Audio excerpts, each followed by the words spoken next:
Belong Dead Productions would like to apologize for the audio quality of this episode, owing to the fact that while Bill and Tom were in Belong Dead Studios North, they were in Booth A, while the microphones were in Booth B. We won't let it happen again. How do you do? We're about to unfold the story of the Son of Frankenstein. This one is probably just as bad as his father. Good morning, son. My son, you have inherited the fortune of the Frankensteins. I trust you will not inherit their fate. By heaven, I think you're a worse fiend than your father. What are you gonna do about it? As a monster, what you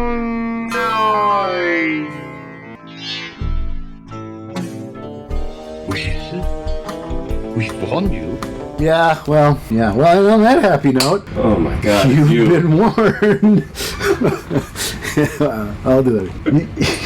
No, I think you've already done it. Yeah, you've been warned. Welcome back to Frankenstein Minute. What are we? The podcast that dissects the Universal Wolfman film series minute by minute. I'm Tom Lang. And I'm Wolfman Jack, and you've joined us for... The Midnight Special! You've joined us for minute, 76. 76. That doesn't sound right. They can't possibly... These movies aren't that long. No. This is the end credits. It's like a few minutes of the credits and Yeah, it's gotta be. exit music, And then we're bringing Wallace. Wallace and Dino and Dino and all, and Barsky and the gang. In this minute, we're just getting started. This thing's barely getting... Yeah, this should have been like minute 56, but it's minute 76, so here we are. It's kicking into gear, but... Wolf and Krog. Wolf has met, as we talked about last week, met Krog on the steps outside of his home castle. Palatial estate, and it's early. It's the Mar-a-Lago of... no! Of the... because Wolf is about as big... Color things for Wolf is about as big an asshole as Trumpy is. Well, we're not going to be able to avoid the metaphor. No, I think we're going to be talking about this for some time. Yeah. And the cops, much like Mar-a-Lago, the cops are at the doorstep when you wake up in the morning. Yes, that's definitely. What are you gonna do? Hey, you know, it's bound to happen when you're behaving like this. Yes. So Wolf was asked if he knew where Benson was, dead or alive, and now which reduces him to a complete idiot, just a babbling idiot. He's telling the truth in his answers for the most part, other than what he lies about Benson, but he looks like he's lying his head off. He is an idiot. All right, this is the statement where this is the introductory remarks, and we'll see as we go through if we can justify. It's my opening statement. Your opening statement. I'm not gonna rebut. We're just gonna go on and see minute by minute, topic by topic, how Wolf responds to Krog. First of all, Krog just wants to light a cigarette. And he says, can I give you one? Well, he says, he's done this sort of thing before, these sudden disappearances, the first line of the minute. Oh, that's right. I thought that was... He starts to say it. Okay. I thought we covered that last week. We'll go there now. Yeah, no. He says, he's had these sudden disappearances, and I imagine that the truth of the matter is that Benson is hanging out with Amelia Earhart, Jimmy Hoffa, D.B. Cooper, and Glenn Miller on a beach somewhere. Yeah. That's the only thing that really makes sense. Glenn Miller? He disappeared. I didn't know that. Yeah. Okay. But they believe his plane was shot down, but it's inconclusive. So it was during World War II. WW2? Yeah. Okay. I didn't know about that. Yeah. All right. Oh, can I give you a light? I think it's one of the handful of genuinely human, warm things that Wolf actually does. I'm so pleased to hear you say this, because what I had here was he trying to suck up to him. Yeah, I'm sure there's a little bit of, but I think it's a genuine, he's struggling to light, but he's not. No, he's actually got an advantage. He's very methodical. Yeah. No thank you. He's very matter of fact. Yes. And I wonder if it's actually Atwill's left hand doing the lighting and stuff, because it's a close-up. It's an insert shot of just his hands. And I wonder if they just actually found, hey, you're left-handed, come here and just do this insert for us quick. Because it's very skillfully done. Well, I see what you mean. Fake right hand is holding the matchbook, or box rather, and deftly pulls out a match, strikes it. Because it's never very, occurred to me. It's very deftly done. Because it's so deftly done, You made me think about it. Now I'm thinking, I think maybe it's a fake hand. Well, wouldn't you want to just use a... Well, my guess is it's somebody wearing, the leather glove. That's probably more likely. And then, they, like I said, found someone who was left-handed that would just be able to insert. They do that all. That when someone's writing and it's a close-up of them writing, it's never the actor actually writing it. Right, exactly. Those are the second unit. Unit shots. You keep saying left-handed, and it occurs to me that Krog kind of strikes the match in a funny way. I don't know if it's a normal left-handed way, but it seems to me like he's going the opposite way that he should go, which maybe makes perfect sense if you're left-handed. Being left-handed, that didn't... You're left-handed? I am. God. That colors this whole podcast now, doesn't it? Now everything makes perfect sense. Yeah, does it? Okay. I'm Polish and you're left-handed. There we go. And that should take care of everything. Explains a lot. And he seems to be proud to be able to do it himself. I think that's a really good point. That matches up with what we know about his character. Yeah. It's a character moment. It is, definitely. And he's very, I think, proud, and the way he says no thank you. Yes. Anyway. It's not rude. It's not And Wolf just continues to fail to ingratiate himself to Krog no matter how hard he tries. He just cannot. Krog sees right through him. Okay, so and you're talking about him offering him a light. Yes. Yeah. He's, like you said, he's trying to grease the wheels a little bit. I do think it is somewhat a genuine, like, oh, here, let me help you with that. Yeah. But, he's trying to grease the wheels a little bit, and he fails every time. It's interesting because he does have that, overall, he does have that relationship with Krog. Krog is the police. The authority figure, yeah. Yes, he is an authority figure, and just generally Wolf would behave that way. Mm-hmm. But he's also a criminal. He's doing some criminal shit. Some very illicit. He's doing some fucked up shit. Yeah. And this is the cops. And they're at the door. He's messing around with Frankensteins, and that's never good for anybody. Never seems to work out as well as people think. For whatever reason. We'll have to find out if, We got some more films coming up. Maybe it works out great. It's Atwill again. How well it works out for him. Right. How well it works out for Patrick Knowles, for Boris Karloff. I'm sorry. This episode's gonna be 3 hours. I know. But when you say how well it works out for Atwell, I guess I don't know. I don't know what happened. Well, we'll have to see. You don't know? You've never seen The Ghost of Frankenstein? Well, but how does it work out? Well, I guess, okay, never mind. I guess I do know how it turns out. Okay, never mind. Here's spoiler alert. It works out poorly. Yeah, but...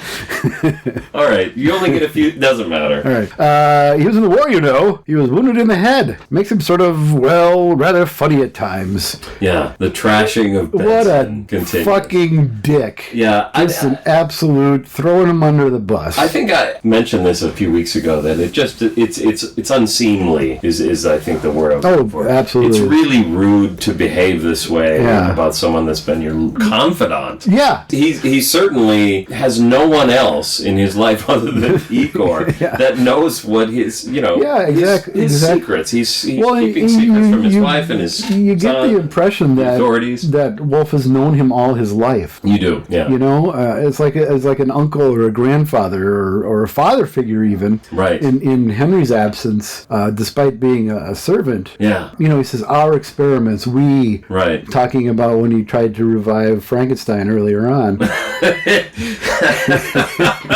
Oh, sorry. It's early. I don't know why I'm not used to it. Okay. I'm going to just keep doing it until you don't laugh anymore. Well, I think we addressed we addressed that a couple of weeks ago. But yeah, just a little funny, So And he went and did Have you ever known anybody that's sustained a head injury? I know someone intimately that has sustained a head injury, yes. Is this offensive to the head injury community? Definitely is. Especially if it's true. Yes, absolutely. If he's telling the truth and not lying, that Benson was wounded in the war, what a horrible fucking thing to say. Exactly. What a fucking asshole. Yes. Yeah. Yeah, but don't worry about him. Yeah. Don't worry about him. Yeah. Well, that is. Fuck him. He's gone. I was going to say more about this, but that's the overall. I think that's the whole idea behind what Wolf's trying to do here is don't worry about him. Put him off the scent. Yeah. So that put him off the scent. Yeah. Exactly. Yeah. And we'll see how well that works. I'm sure it works as well as everything else Wolf is trying to do. Everything's coming up, Wolf. There's your episode. Perfect. Okay. And Krog is massively unimpressed by the head wound talk. He just stares him down. Just doesn't even really react to it. Yes, he's great about that. Is just staring at him. Yes, making Wolf that much more uncomfortable to the point where now he starts to tell the truth. But I'm going down to the village and sending the wife and son off. Yeah, he looks like he's lying and he's actually telling the truth. Yeah, that's a good point. He's even a horrible liar, but he's even worse at telling the truth. Well, so here's what I have about this. He is Trump. I'm going down to the village. Will you come along with me? Yeah, will you come along? I think he might be trying to get him away from the castle. Absolutely is. Okay, yes, all right. Absolutely, all right. That's what I think. Then the subtitles he says, no, I'm going to the railroad station. Well, first says, Krog says, well, there's not a shop open. Yes. What the hell are you doing down there? Yeah. What on earth could you possibly want down there? Yeah. I have an issue. It's not a big issue, and I don't care all that much, but I have no idea what time it is. We'll talk about this actually in a few weeks. Yeah. But all I know is that it's early. I know it's morning. They've said it's early morning. Yes. You're up early. Well, so are you. Yeah. So we know it's morning. It's morning. That's all. And there's not a shop open. Not a shop open. So I don't know what business hours are in Frankenstein. What day is it? Is it a Sunday? Saturday? Well, even if it's a Sunday, then there's no point going down. They don't even go down to the village. Yeah. Everyone just... Well, it must not be a work day because everybody was able to gather at Popeye's house earlier and form a mob, so... I saw this happen. It did happen. Yeah. So they're not working. Yeah, and I said, I'm going down to the railroad station. I'm sending the wife and Brad are going away on a slight holiday. Yeah. So what I have is... Oh, go ahead. No, go ahead. Well, I love Krog's reaction. So? Yeah, well, I have more about that. I just want to talk about to me, the subtitles are funny. The subtitles are, no, I'm going to the railroad station. My wife and child are going away for a slight holiday. But what I have is, no, I'm going to the railroad station. My, wife and child are going away for a slight, holiday. See, that's the way I would write it. If you're deaf and you watch this movie, you have no idea what's even going on. You lose the... He pauses and says, like 80 times. Yeah. It's like he's doing a Bob Newhart routine.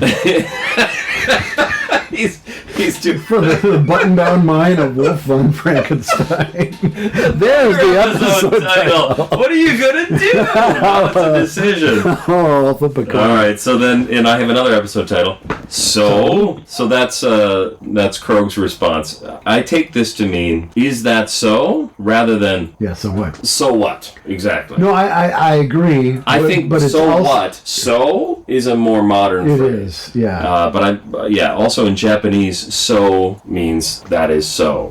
Or so ka would mean, is that so? So you see, it's a trope, and I've always thought it was racially insensitive.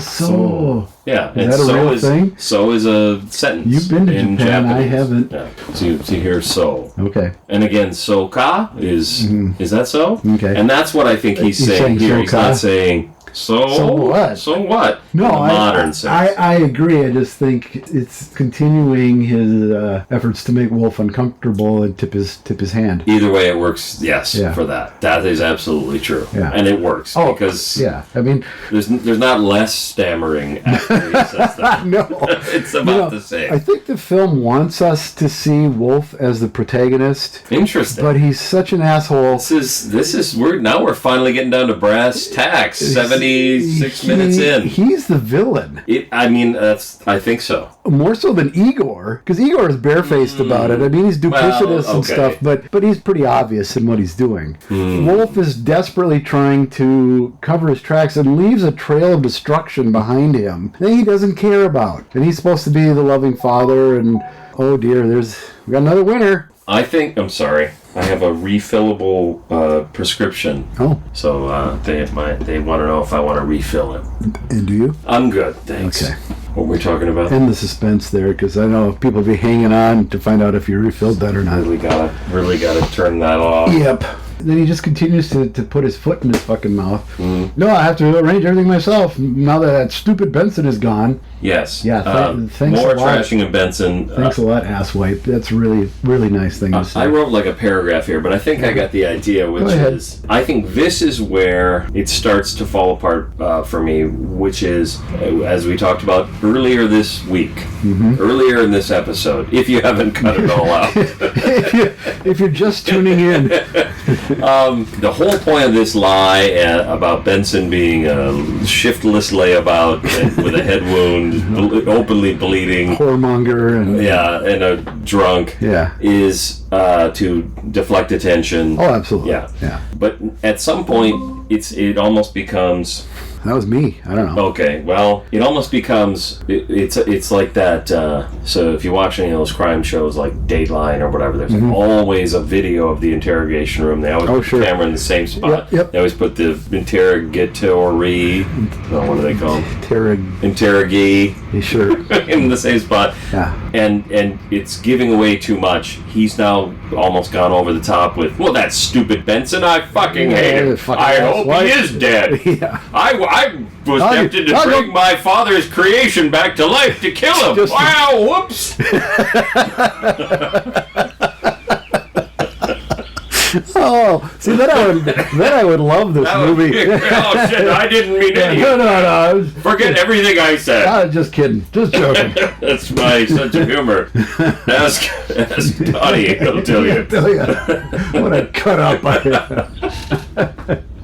He's a raconteur, that wolf. That's a wolf. What are you gonna do? Wacky. But that he's like gone, beyond that point, like a little bit too far. Yeah, like, definitely. I hate this guy. Useless to me. He's dead to me now. I mean, I mean, not dead. Not dead, but you know what I mean by dead. Metaphorically, all the kids say the editorial dead. The royal. The royal dead. I don't even know. I have no idea.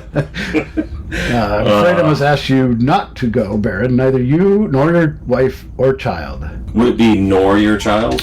I almost said that because that's what it should be. I don't have that in my notes. Yeah. You just cut this out, please. No, it does seem like that is correct. That's what I almost just said because that would be grammatically correct. It is technically correct. Well, but whatever. But people don't always. The only thing I would say is, your wife. Well, no, it doesn't work. I was going to say if it's a phrase that your wife is separated in some way, your wife or child, but that would be your wife and child. Yeah. It's the only. There's no way or works. It's unforgivable. See, now Krog is the villain. Now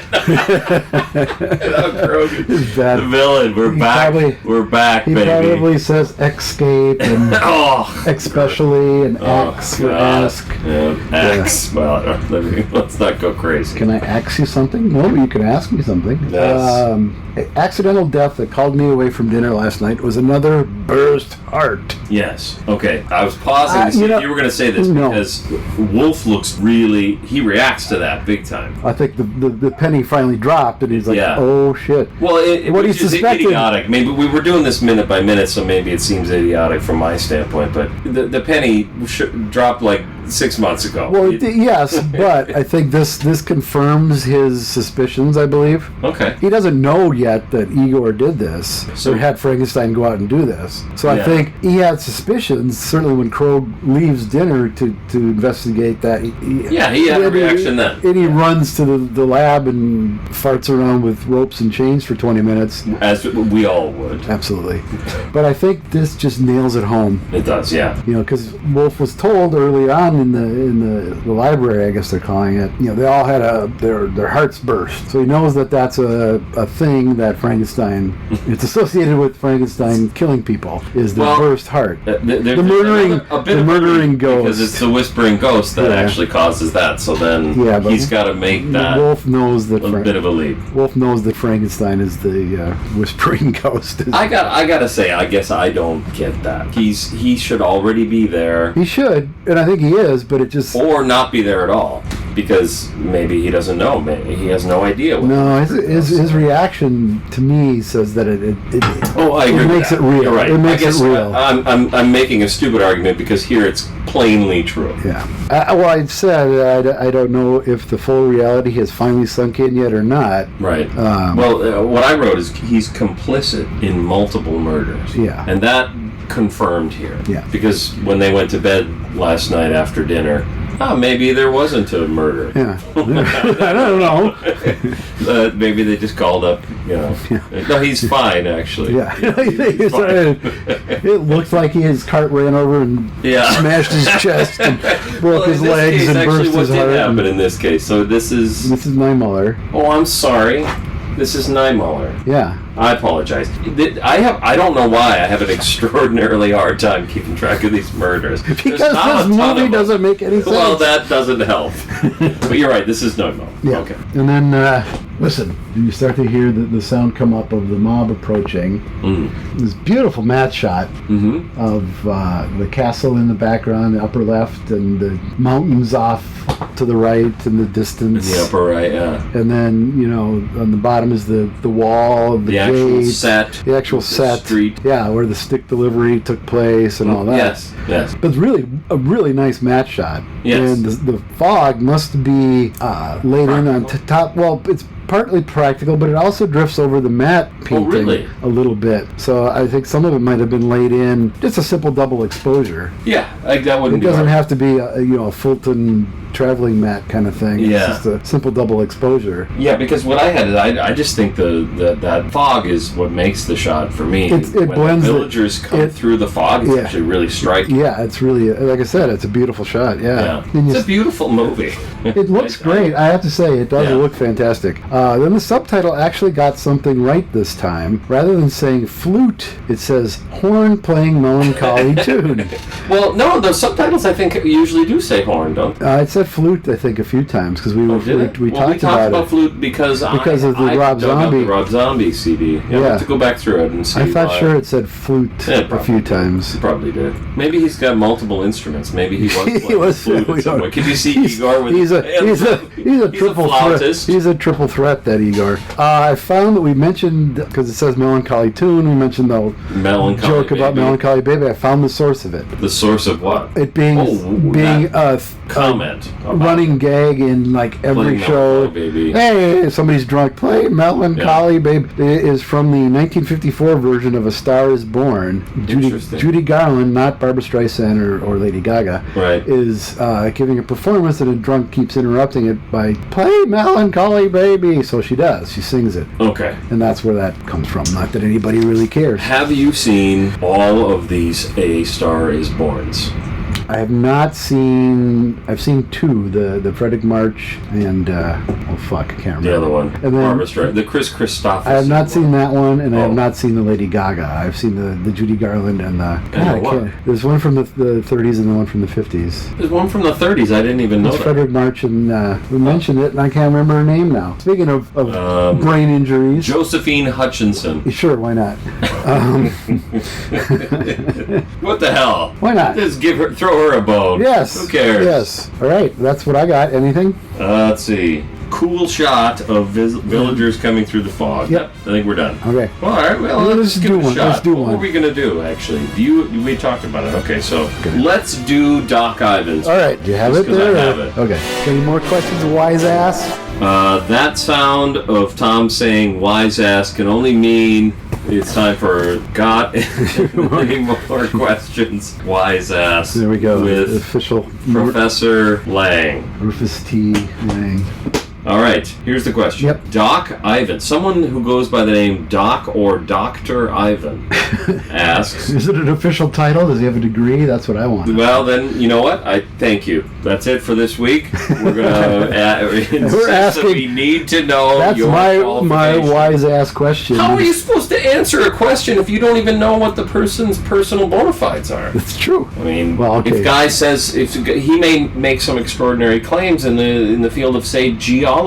We don't know if he's a doctor of geology. We do know that he's a friend of the podcast and has supplied numerous laughs through his artwork, however. Oh, then let's do it. Yeah. I think that he's a cool cat. Doc asks, now that Karloff's participation in the series is nearly done, will your interest in doing the podcast take a hit with the barrage of lesser Frankensteins, in quotes, as the films progress? Tom. My answer is... I just liked it. There you go. I did reply and just said, perfect, we're actually recording today, so... All right. Oh, we're recording today? I guess you so. gotta tell me this shit. Oh, sorry, you didn't know? I thought you knew. I would have thought of some shit to say. I'm sorry, I thought you knew. I'll try to start over. My answer... You've been warned. Oh, God, no. My answer is that my interest is waning getting through this film. I'm serious. I'm being serious. I actually get it. It has become a chore to do this. Like yesterday, I had the day off for Veterans Day. We were just talking. What did I do? I spent all fucking day with Son of Frankenstein, either editing the upcoming episode or preparing for this. So, getting through some of these minutes is an absolute chore. Yeah. Once we're past this, these movies fly at 65, 70 minutes long. Okay. And a lot of shit is packed into those. Say what you want about them, but they move. They're paced really quickly. Yeah. Certainly by the time of Frankenstein's house and Dracula's house, they barely clock in at over an hour. And you got 4 storylines going at one time. It's all over the place. Exactly. So there'll be a lot of fun. Yeah. And you made the point that after the next film, it's basically a Wolfman podcast anyway. Yeah. Which is why I made the joke at the beginning of this one. And, I like Lon Chaney. I like it does become sort of a broken record. We don't need to hear that poem every single movie. We don't need to hear... soon though. I'm sure they put it into 1 minute, though. Man. That's 1 week. It's fun, though. Yeah. That very repetition makes it fun. Yes. It becomes sort of a goofy, here it comes, wait, there it is. You can make a drinking game of every time they say the poems. And our listeners will be pleased to know that we'll be talking about the Wolfman in about 1.5 years. Yeah. We're still not even close. No, we're not. But I will say I'm really glad to hear you say that. And the more I think about what you're saying, when I think of myself, right? Because I feel like I'm generally on the back foot for this season, if you will, of Frankenstein Minute, because I'm in the position often of having to defend this film. I do enjoy this film. As a piece of entertainment, I can watch it anytime. I love it. But I also don't disagree. I feel like our job of going through this minute by minute doesn't become harder when Lon Chaney Jr. takes over the role. No, I think there's... when I picture how that film goes, and then the films that follow it, it gets more interesting as a minute by minute. Yeah, I think so. I agree, because I watched Ghost of Frankenstein a couple months ago just for the hell of it. Yeah. And I enjoyed it more than I ever have, and maybe it's just because I'm mired in this film a little bit, but it was fun. Yeah. You still got Lugosi. Yeah. Yeah, Atwell's with us till the end of Dracula's house. Okay, yeah. So that's always a plus. And I like Lon Chaney Jr. Certainly in that role, Larry Talbot. Some of those Inner Sanctum, he's over his head a little bit, but trying to make him, he's the world's greatest brain surgeon, and you're not fooling anybody. Well, maybe an obvious one, but one of my favorites is Son of Dracula. He doesn't pull that off for me. I actually don't mind. You like him. the mustache? I give the mustache any thought one way or the other. If you want to get pedantic about it, in the novel Dracula, and I do. Well, all right then. Dracula does have a mustache in the novel. Interesting. I just mean on him. On him. And pretend I didn't even say it. That it'll appear in this series. But yeah. This is such a great great answer to Doc's question. It suddenly occurs to me. Yeah. We have thousands of things to talk about in the remaining. We got a lot. Yeah. I'm not at all. No, I'm not at all intimidated by Karloff's. And he will be back. And he'll be back and he'll be great. Karloff will be back. It's at the end titles. Karloff will be back in. The other thing Frankenstein's house. The other thing is when you think of and he actually has literal level. This is the end. We're coming to the end of Frankenstein being played by Boris Karloff. But not only will he be back, but the next film has Lon Chaney Jr. The introduction of Lon Chaney Jr. and Lugosi. Yep. The next film also has that. Lon Chaney Jr. And then by then, the next film Karloff's back. There's all kinds of stuff coming up. No, there's a lot happening. And when we did those minute 56s, when literally nothing happened in Son of Frankenstein minute 56. It was at the block and tackle. We would run around pulling on chains for 5 minutes. It was fun to see. Okay, at that point in these other movies, all kinds of shit's going on. Yeah, we've hit the climax. Yeah, so that I think we've got plenty to talk about. I think God knows I'm looking forward to getting done with this film. We're with it to, I think, the second week in May. Yeah, I mean, I gotta assume people will know that within, say, 10 or 12 weeks, this is going to descend into a podcast where we talk about the conspiracies that are really are on the verge of taking down our country. Oh, absolutely. I mean, this is something we've both really wanted to talk about on the podcast, but we didn't know if we should go there. Well, I have to say, though, Wednesday morning, it wasn't as dire as I had expected. Oh, yeah. That didn't go the way some people thought. Yes. That made me very happy. Is very good. We had good news today. Did we? Mark Kelly is the winner. Oh, okay. Oh, excellent. Yeah, I mean, there's just every few hours there's a new piece of good news. It's been a good week. It's been a good week, yes. Yeah. All right, there you go. So thank you, Doc. There's your answer. I'm looking forward to moving forward. Yeah. So there. All right. Anything else to say before we follow us on playing the theme song? That you follow us. We're good. I think. Okay. All right. Fine.